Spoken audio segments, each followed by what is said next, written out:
What's up, beautiful people? Welcome back to my channel. It's me, Michaela. I hope you guys are doing amazing. If you are new here, thank you so much for stopping by, and make sure you hit the subscribe button down below. And in today's video, I'm actually going to be doing a quick little Q&A, get to know me type of video.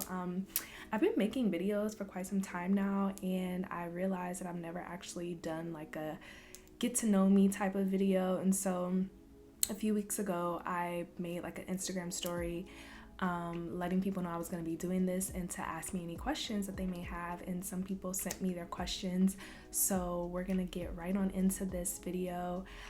Sit back, relax, get your tea, your coffee, whatever you want to drink and sip on, and I have my laptop right here with the questions, so I will be looking over from time to time, but let's just go ahead and get into this video. So the first question is, where are you from? So I am originally from Louisville, Kentucky. Born and raised. I moved to Los Angeles about 6 years ago, but outside of LA, Louisville is the only other place that I have lived, and I still do have a lot of friends and family there, so Louisville will always be, you know, kind of like home to me. The second question is, who is my greatest music inspiration and why? So I have so many people that inspire me when it comes to music, but the two main ones that I guess inspired me when I was younger, I would say, is Michael Jackson and Aaliyah, and rest in peace to both of them. Michael Jackson, I don't know what it was about him, but just from a young age, like, I've just loved him. I love his music, his songs, the lyrics. I love his choreography that he would do, whether he was performing in his videos or performing on stage. Like, I just loved just everything about him as an entertainer. I loved, you know, I don't know all the details of his life, but like from just what I saw, he just seemed like he was a good person and that he wanted to do good by people, and so I just really resonated with that. And then Aaliyah, I just loved her singing because she had a very soft voice, and I have a very soft singing voice, so for me it was kind of like, okay, there's somebody else out there who has a soft voice like me. She was beautiful. I loved how she danced. I used to think that she was just so cool. Like, I started wearing my like side part when I was younger. I started doing it because of her. I started wearing black nail polish because of her, baggy clothes because of her. Like, she just inspired me in so many ways, and I loved her music as well. And so those are like my two like main inspirations, but I have so many: Mariah Carey, Whitney Houston, Beyonce. A lot of the people from the 90s, like TLC, those type of groups really inspired me. But yeah, for the sake of the question, we'll do Michael Jackson and Aaliyah. Question number 3, what gives you hope and courage? So I had to actually think about this one for a little while, because I had to really figure out, like, you know, where do I get my hope and my courage from? And one thing that I feel gives me hope and courage is honestly the fact that God continues, or he has continued, to give me another day of life. I think it's so easy to take life for granted, but once you really start to look at each day as like a gift and a blessing, and that we're not promised to be here, I think you start to move and you operate differently. And so for me, the fact that he continues to wake me up, that lets me know that, okay, there's something that he still wants for me to do with my life. And so he's giving me another opportunity to do so. And then as far as like courage, I think because he continues to give me another chance at life, and because everything that I've gone through, he has helped me get through it, and everything that maybe I was going through a situation that I didn't know how I was going to get out of, or I was stressed out, or I had a lot of fear, everything has always worked itself out. And so I have that trust and that faith and that belief that he's going to continue to work things out for me, even if in the moment it may seem scary, but just trusting that it's gonna be fine, because it always has been fine, really gives me that hope and courage as well. And so question number 4 is, what are 3 things you've discovered about yourself in the past year? So the first one I'll say is, I'm resilient. I feel like I know there's people who have gone through way worse things than the things that I've gone through in my life, but I have been through some things that can really keep a person down and can really make a person become jaded with life. But I have just always chose to look at the things that I've gone through as a lesson and choose to learn from the experience and apply it to my life in the future so I don't go through that again. And I also choose to just be optimistic for the future. And so I think that like my resilience just shows that like whatever happens to me or happens for me, because it's all about how you look at it, I'm not gonna let it keep me down for too long, and I'm gonna bounce back every time. The second thing that I've learned is I'm much more talented than I give myself for. And I think for so many years I kind of would downplay my talent, and I think I would do that because I didn't want to like overshadow other people. And I felt like if I downplayed my talents, then it would make everybody feel comfortable around me, and I wouldn't have to deal with jealousy or anything like that. And I've just realized, I am who I am. God gave me my talents for a reason, and so it would be a slap in the face to him to not share them.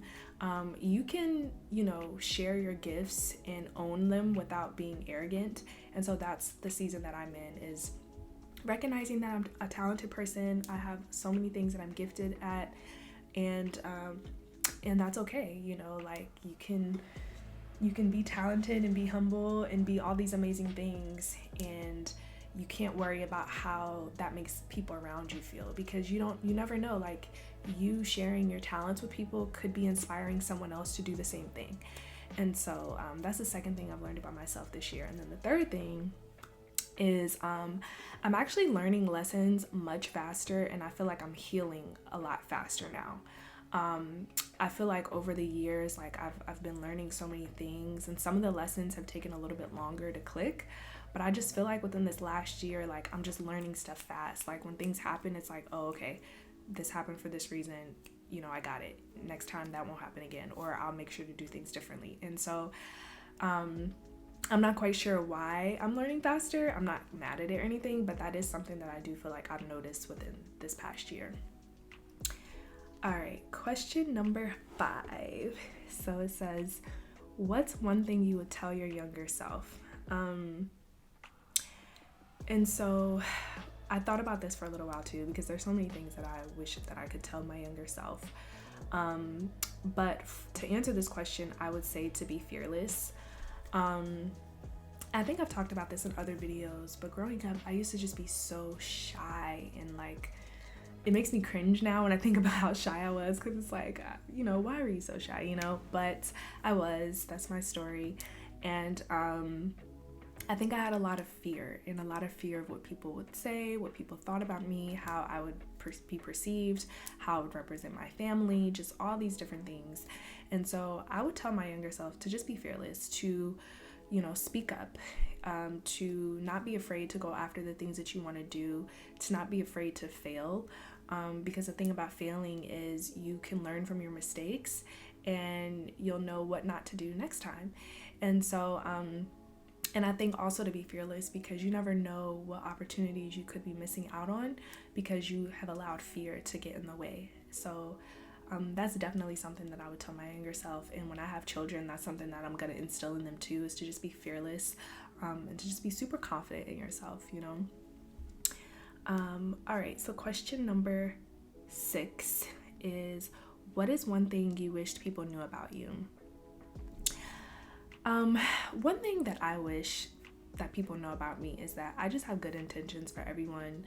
I don't know why I care so much about people being good, but like, I just want the people that are around me to be happy, to be at peace. A part of why I've even started making YouTube videos is because I've learned things that have helped me get to a place of having a lot of joy and happiness and peace in my life. And so I want to share that with others, so that other people can experience that too, because I know what it feels like to be sad and depressed and to not really love yourself. And so now that I'm on the other side of it, I want to help other people get to the other side of it too. And so so I think that's one thing that I want people, to know about me. Number 7 is, what books have changed your life? So I've read so many books over the past 5 years. But the books that I thought of instantly, the first one was Think and Grow Rich. That was like the very first book I read when I first kind of started to learn about like the law of attraction and like building wealth and stuff like that. Breaking the Habit of Being Yourself. I'm actually almost finished reading that book, but it is an amazing book. I might actually make a separate video talking about it because it's just so good, and I feel like it's a book that people should read if they're on a journey of like manifesting and they're wanting to kind of change their life. I think it's a really, really good book for that. Hung by the Tongue is also a good book. That one, I read it a few years ago, but that one pretty much just talks a lot about how the words that you speak creates your reality. So it really causes you to become like more intentional about the words that you say and how you speak to people and how you speak over your life. And so that was a pretty pivotal book for me. And then another book that changed my life, it's by Queen Afua. I think it's called Sacred Woman. I'm pretty sure that's what it's called, but it's like a purple book. And that book really helped me a lot. It actually kind of jump-started my journey with taking the plant-based life more seriously, because this book talks a lot about how our womb health is correlated to the foods that we eat. And so if you're having problems within your womb, a lot of the times it may be connected to something that's going on within your gut. And so she talks a lot about how detoxing is important and juicing and eating fully raw and all those things. And also the trauma that, we can store within our womb, and why it's important to just really heal from those things. So those are some of the books that have changed my life. But let me know if you guys want me to make like a separate video talking about more books and different books that I've read. All right, so we're almost finished, guys. We're getting to the end. So question number 8 is, if you could change one bad habit of yours, what would it be?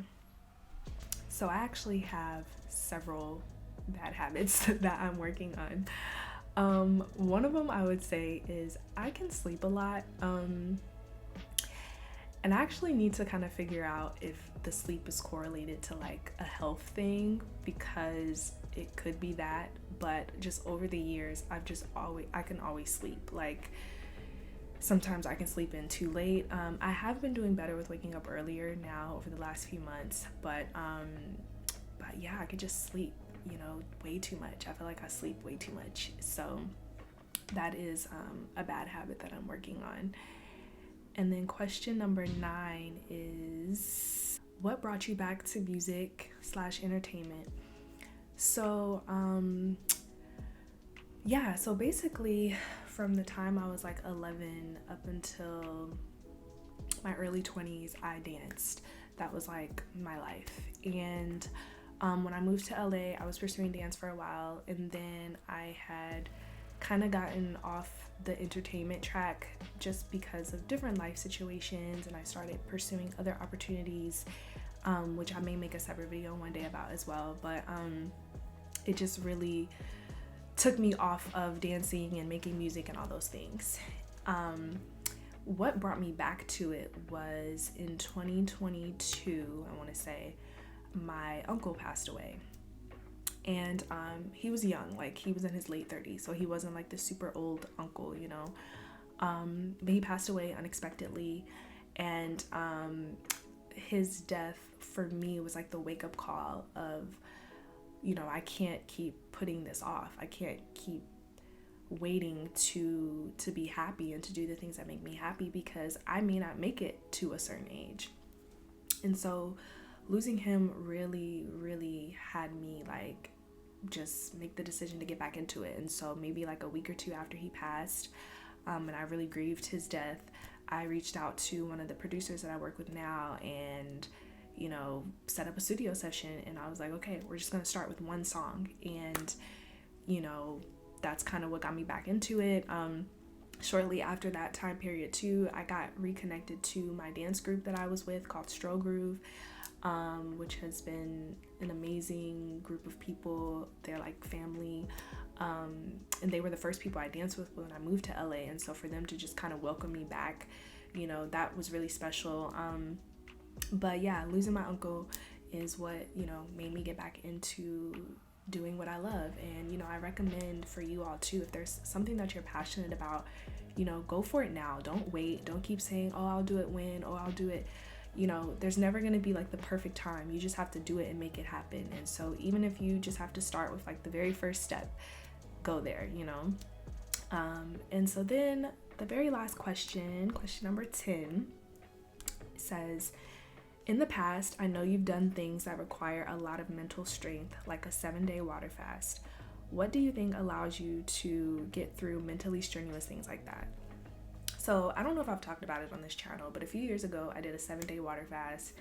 And at the end of it, I like made a post about it and all these things. And that water fast, it was hard. I'm not gonna lie to you guys. Like the first couple days, it was like, okay, you know, I just gotta get through this.